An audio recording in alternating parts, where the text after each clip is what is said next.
Každý poslanec Európskeho parlamentu má možnosť pozvať v priebehu roka 100 občanov zo svojej vlastnej krajiny.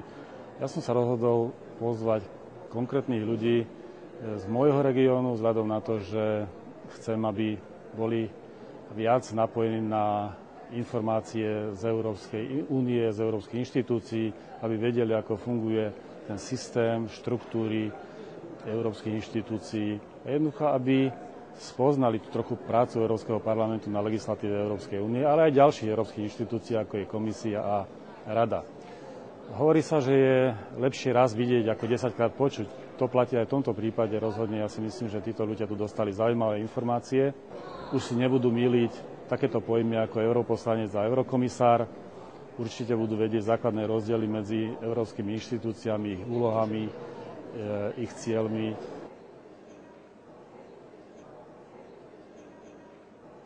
Najdôležitejšou zastávkou pri ich pobyte je Európsky parlament. Bez pochyby sa im snažíme vysvetliť fungovanie Európskeho parlamentu, štruktúry, politické štruktúry, vplyv jednotlivých politických subjektov na prácu Európskeho parlamentu. Takisto aj ostatné inštitúcie, ako je Európska komisia, Európska rada, ale chceme ich oboznámiť aj s prácou ostatných inštitúcií, ako je napríklad Dom slovenských regiónov. Takisto hovoríme o práci výboru regiónov a podobne. Čiže všetky inštitúcie, ktoré nejakým spôsobom zasahujú vlastne aj do udalostí jednotlivých členských krajín.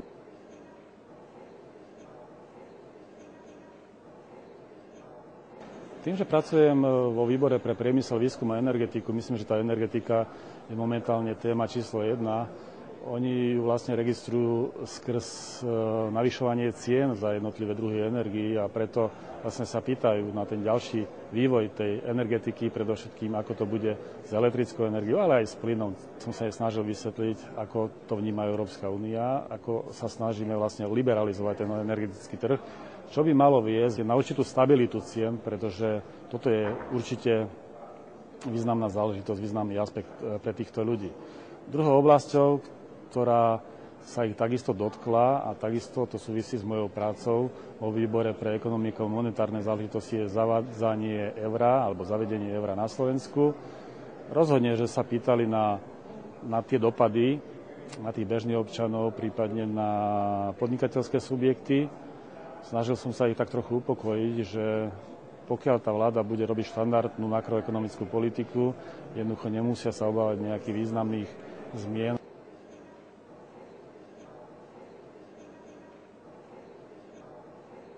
Je to určitá dobrá spätná väzba. Ak máte priamy kontakt s vašimi voličmi, jednoducho máte skutočne informácie z prvej ruky. A ja sa snažím samozrejme tieto informácie potom zhodnotiť v mojej práci vo výboroch, ale aj v rámci politickej činnosti.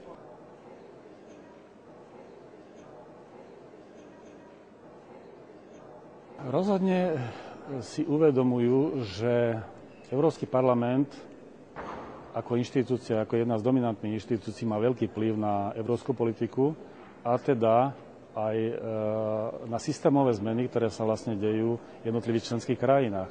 Myslím si, že teraz budú inak chápať pozíciu Európskeho parlamentu a budú tomu pripisovať väčšiu váhu ako doteraz. Pracujem ako 28 rokov poslancom obecného zastupiteľstva v našej rodnej obci Smižany.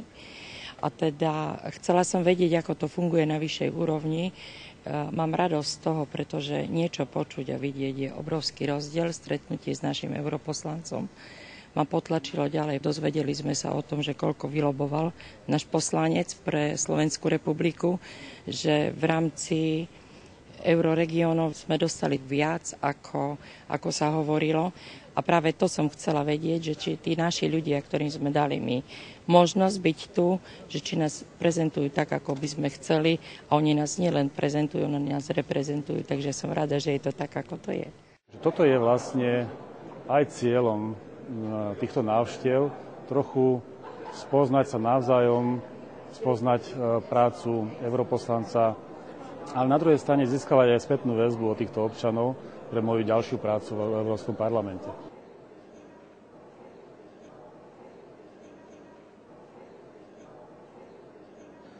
My sme sa snažili doteraz vlastne vyberať ľudí na základe určitých takých tematických skupín alebo takých tematických zameraní. Boli tu už starostovia, boli tu podnikatelia, boli tu učitelia, boli tu samozrejme regionálni politici, boli tu zdravotníci, takže ja budem hľadať v podstate nejakú opäť tematickú skupinu na október tomto roku, kedy vlastne pozveme túto skupinu a opäť im predstavíme európske inštitúcie, moju prácu v Európskom parlamente. Určite v nej dostanú možnosť účasti aj študenti. My obyčajne to robíme tak, že vlastne do každej jednej skupiny pozývame niekoľko študentov, aby jednoducho aj táto skupina obyvateľstva mala možnosť vlastne určitého dosahu a získavania informácií a potom aj prípadne prispôsobovania sa svojimi ambíciami vlastne možno aj v súvislosti s prácou v európskych inštitúciách.